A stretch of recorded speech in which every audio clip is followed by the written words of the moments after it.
Let me ask you something. I bet you might be spending all of your time on social media, posting, showing up, maybe just scrolling actually, trying to be consistent, and then the algorithm changes and you know what happens. Half your audience will never see your posts. But here's the deal. Today I'm going to talk to you about email. Email, when you have a list, nobody can take that from you. It is your email list. And today I'm going to explain to you why this matters more than almost anything in your coaching business. Hey there, welcome back. I am Debbie Shadid. I am so excited to help women over 50 who are growing their coaching businesses. I help them build profitable, simple, sustainable businesses without tech overwhelm, without living on social media, with no paid ads or complicated funnels. This episode is part 2 of our 5-part series, and today we're going to talk about email. Not how to email. We can save that for another conversation. Today, what I want to do is cover what email marketing actually is, because I want you to see it differently. Because right now, I bet you're thinking, I don't want to do email marketing. I don't like email marketing. I'm going to do my best to tell you why you want to do it and to change your mind so you too might think it is the most powerful tool you could have. And also, I'll talk about what happens when you consistently start using it. If you are new here, make sure you subscribe, hit the bell, because this is a 5-part series and I don't want you to miss any pieces of this series. Each one builds on the other. Let me first start by clearing something up, because a lot of coaches have this narrow view of what email marketing actually is. Most people think it is just a newsletter. And by the way, I don't even recommend anyone send just a newsletter. I want you to send something that's more valuable than that. Email marketing is so much more. It is more than just an email that you send to somebody. It is a relationship building tool. It is where you invite somebody to something, to educate them, to follow up. It is the way that you stay connected with people. I love to compare email marketing to dating. So when you get their email address, that's like getting somebody's phone number, right? And then you want to call them, you want to follow up, you want to build a relationship. You want to nurture that relationship. If you like them, that's what you do. That's the same way with email. Every person that gave you their email address, you want to build a relationship with. You want to give them something of value. You actually want to give them your best so they can see that you really have something that could change your life. There are sequences of emails that deliver your freebie, but also you could use your personal Gmail address to just follow up with somebody. Now, I do want to be clear. When you are doing email marketing through something like Flowdesk, which I'll talk about in a moment, you do need to use a domain-based email. That is Debbie@DebbieShadid.com. DebbieShadid.com is your domain, and you create an email with that domain. But there is nothing wrong with you sending a personal Gmail to somebody. If you have what I call a comfortable conversation or a consultation, you can send somebody a personal email, and that way it looks personal. You just reach out to them with your Gmail address, and it is almost then guaranteed that it will land in their inbox. And you could say, hey, I enjoyed connecting. I'm doing something and I would love for you to come, or whatever it is you want to, or however it is that you want to connect with them. You can ask, how did the session land for you? Just wanted to check and see what's happening for you. So here's the key distinction, though, that I want you to know. When somebody gives you their email address, there are 2 ways to reach out. And again, that's the automated way, which is through a funnel, a nurture series, through the automated process where you write the email, you schedule it, and it goes out to your list. That is one way. But again, the other way is through reaching out personally with just one email. I actually send video a lot, where I do a personal video message. I send that out often to people individually. So if you are not doing this, I have to tell you, you are missing opportunities. So let me give you some numbers on email marketing to prove to you that what I'm talking about really does work, and to open up your eyes of what is possible for you. Email is consistently ranked as a top marketing channel for effectiveness, above paid ads, above organic search, above social media. For those of you guys who don't love social media, yeah, email marketing is a thing.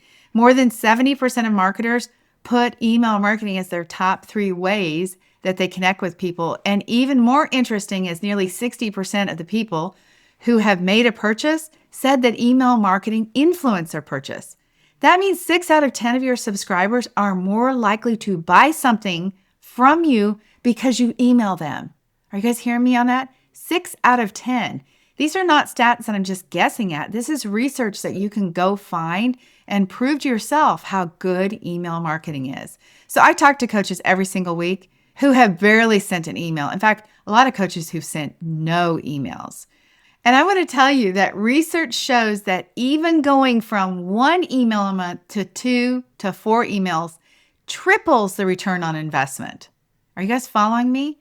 That means if you had something you were selling for $100, you're going to triple it, the return on investment to those emails, to $300. Why would you not do that? Okay? So I'm telling you this, but I also want you to know you don't have to flood their inbox. You don't have to email them 10 times a day.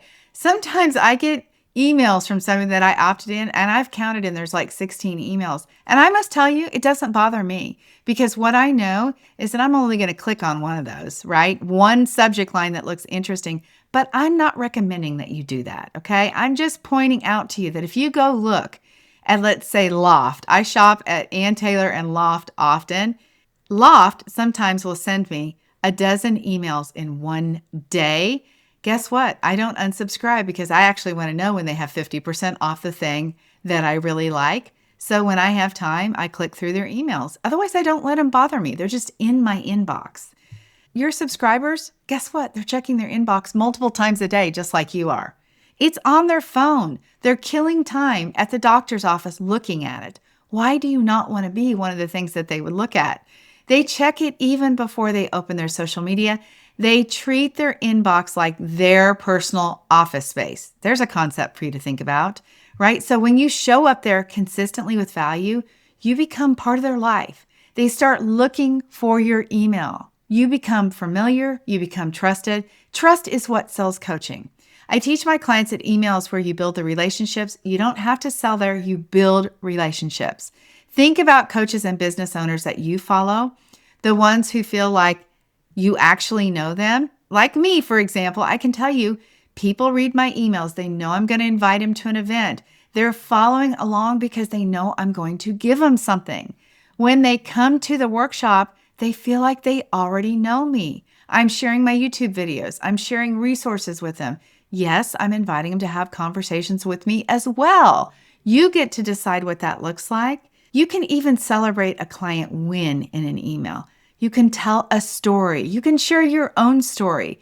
People love to get to know you and what's happening, and they want to hear about the thing they're interested in. They opted into your list because they're interested in you. So here's the truth that I want to really land today. Relationships matter. Trust matters more than ever. You also have to offer to help and to ask to buy, okay? You have to do both of those at some point, or you're just giving free value. So too many coaches build a relationship and they never ask. When I help people create their nurture series inside of our program, we actually have a series of emails and we have templates that people follow and utilize.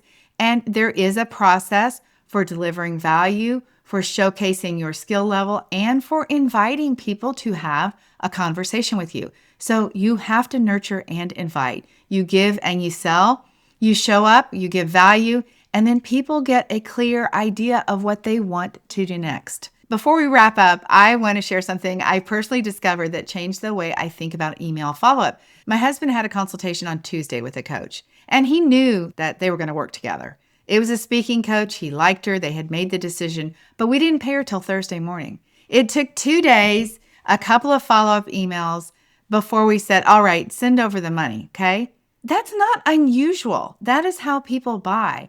When I want to buy something, I tell people, look, if I don't have my card with me right now and I can't take care of this or I'm busy, please bug me because I do actually want to buy with you.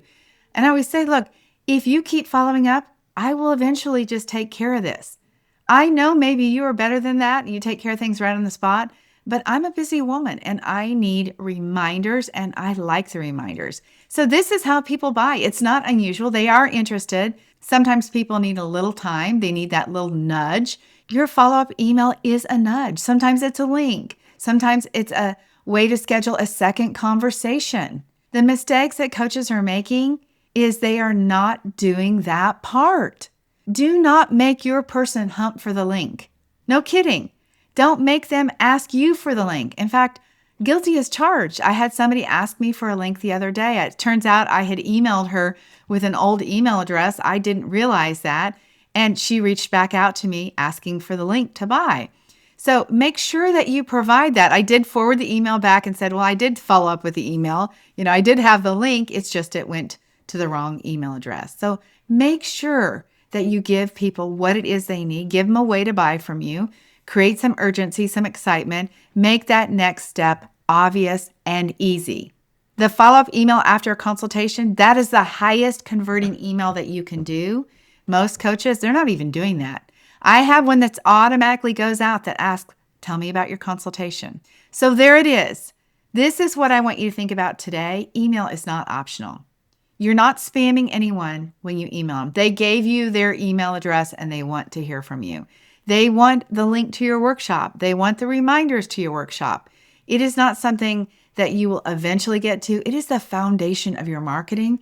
It is the most direct path to real relationships with potential clients. This is the second step that I just shared with you. The first one was networking, which was talking to people.